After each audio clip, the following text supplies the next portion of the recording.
I don't know, man. I just feel bad for him. You know what I mean? He put up this post and he said, "Yo, listen, man. In the picture taken over a year ago, I'm smiling. But as I speak to you from my cell at this very moment, I'm weeping in the present. I've been mute for years about the mistreatment, discrimination, and misuse of authority, mentally and emotionally abused. I have been suffering and in fear of the Broward Sheriff's Office staff captain Archibald, Captain Hubert, no, Captain Archibald, Captain Hubert, and I don't know, Exo Jean Baptiste and Exo Jenkins are just a few of the names of high-ranked staff that have enforced this treatment." Okay. On April 8th, I was told I was not allowed to use the phone indefinitely, which means forever. Captain Archibald revoked my calls for using another inmate's PIN to talk on the phone. Usually when someone gets disciplined for this, it's usually phone restricted for 30 days. It is now going on for 8 months. No other inmate in this jail is being treated this way. I haven't spoke to my family, my friends, my managers, my accountants for months, and for months at a time, and it's making it impossible to pay my bills and take care of my household livelihood, or even to talk to anyone for relaxation, for pleasure and stress relief, and worse, to handle my lawyer fees. Broward County Sheriff's Office is aware of this, and I am being hidden from the world and not hearing my family voices has mentally and emotionally tortured me into deep depression. This is entrapment. I was never given a fair warning that talking on another inmate's PIN was wrong. The holidays are approaching, not to mention my mother's birthday is on Christmas Day. Not only is this torture, not only is it torture to me, it's torturing them. I am innocent until proven guilty, and I have all the rights to talk to my family. Whoever took my privileges have a personal vendetta towards me. This is true mistreatment and discrimination, plus pain and suffering, and I cannot do my time like this, awaiting trial, being secluded because of my celebrity status and my social media following. Sheriff, and damn, he tags everybody. Please get on top of this situation. Somebody help me. He tags Say Cheese, he tags me, No Jumper, Meek Mill, Kim K, 300 ENT, and even Joe Biden. You could get Biden off the list. If Biden can't even get Brittany Griner out of jail for a weed pen, you're fucked. Like, let's just keep it a bean. You're fucked. I don't know, man.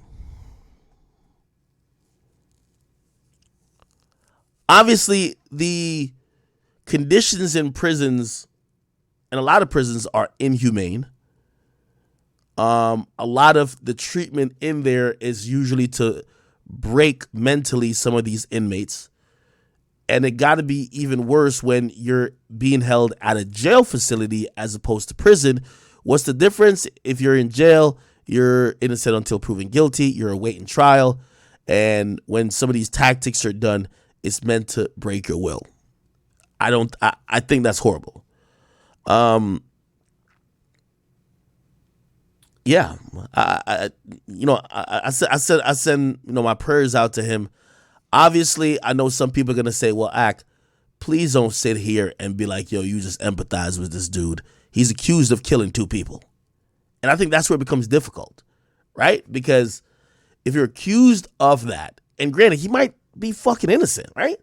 But when you're accused of that, people aren't gonna be like, let's help the guy who allegedly killed 2 guys and 2 of his friends. And I think this is why it's going to fall on deaf ears. It's easier, you know what I mean? And I think whether people have followed this case a lot or not, a lot of people have just heard enough about this case where they almost feel like Melly's fucked.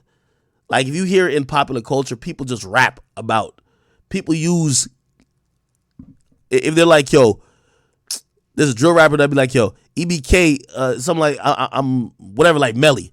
Everybody just literally just thinks when they think about YNW Melly as a nigga who killed his homies. Like, they don't even think that he innocent, bro.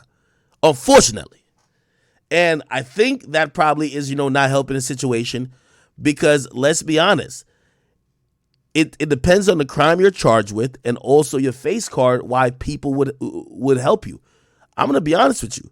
Do you remember? And I think this is why, like, even people like Casanova and other people, when they're locked up, they kind of look at the treatment for other people. When Meek Mill was locked up, bro, it looked like everybody went through heaven and hell to try to get him out. You get what I mean? And I think it was only for a few months. I could be wrong. When and by the way, not that I'm saying a few months ain't horrible. When 21 Savage was locked up, instantly Jay-Z put his top lawyers on it. And granted, obviously, this is just a different level of offense because you're accused of killing your two homies. But unfortunately, I don't think a lot of people are going to feel bad for Melly. I think a nigga like Kodak got off really good when Trump decided to hear his case and pardon him.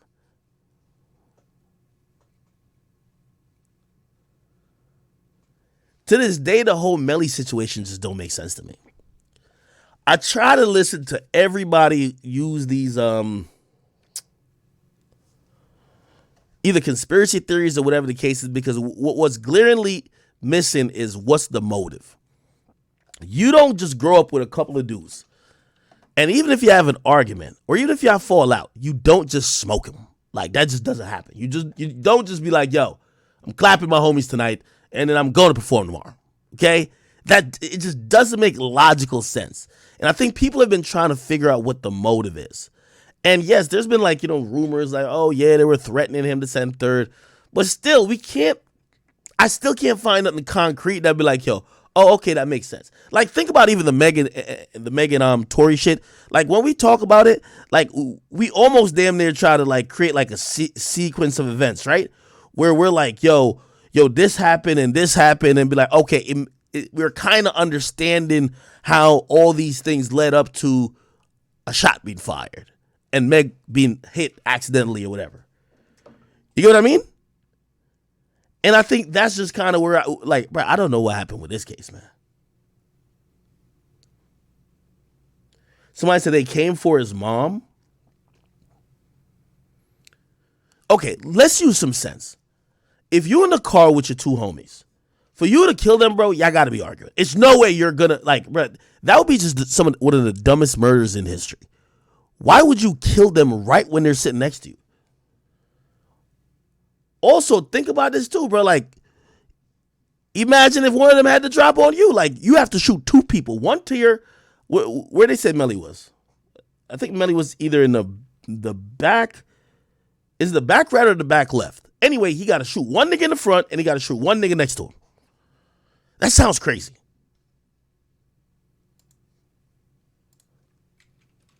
Yeah, I know he was in the back seat. I'm saying which part of the back seat?